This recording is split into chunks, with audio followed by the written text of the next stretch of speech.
Chittagong city কর্পোরেশনের mayor হিসেবে আজম নাসির উদ্দিনের 2 বছর পূর্ণ হলো আজ। প্রথম 2 বছরে নানা ইস্যুতে আলোচিত সমালোচিত হয়েছেন তিনি। তবে সবচেয়ে বেশি বেকায়দায় রয়েছেন জলাবদ্ধতা নিয়ে। মেয়রের দাবি, এর সংকট উত্তরাধিকার সূত্রে পাওয়া। নির্বাচনী প্রতিশ্রুতি পূরণে আরও সময় চান তিনি। 2015 সালের 28 এপ্রিল অনুষ্ঠিত চট্টগ্রাম সিটি কর্পোরেশন নির্বাচনে 4,75,361 ভোট পেয়ে মেয়র নির্বাচিত হন আজম নাসির উদ্দিন। শপথ নেন 6 মে, কিন্তু আইনি বাধ্যবাধকতার কারণে আনুষ্ঠানিকভাবে মেয়রের দায়িত্ব গ্রহণ করেন 26 জুলাই। আসলে অস্তিত্ব সংকট। 36 দফা নির্বাচনী অঙ্গীকারের প্রথমটি ছিল জলাবদ্ধতা নিরসন। গেল 2 বছরে এ সমস্যা আরও ভয়াবহ রূপ নেয় সমালোচনার মুখে পড়েছেন মেয়র নাসির। ব্যর্থতার অভিযোগও তুলেছেন অনেকে, তবে মেয়রের দাবি ভিন্ন।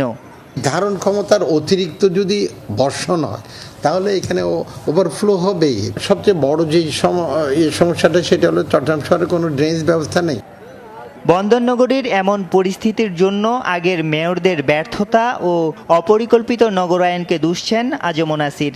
কোনো বিশেষজ্ঞ বলতে পারবে চট্টগ্রাম শহরটা পরিকল্পিত শহর হয় না। আর আমি যে জলবদ্ধতা, এটা তো উত্তরাধিকার সূত্রে পেয়েছি।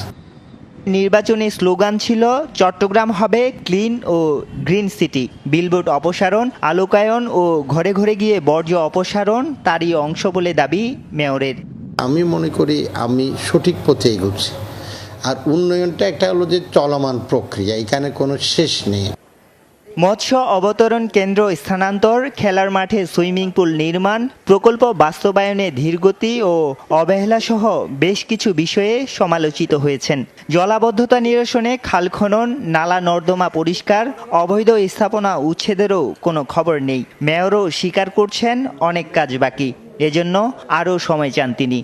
সফলতা আর ব্যর্থতা এই বিচার করার ভার কিন্তু আমার নিজের উপর নয়, এই বিচার করার ভার যারা নগরবাসী ওনাদের উপর। এটা আরিফুর রহমান সবুজ, যমুনা নিউজ, চট্টগ্রাম।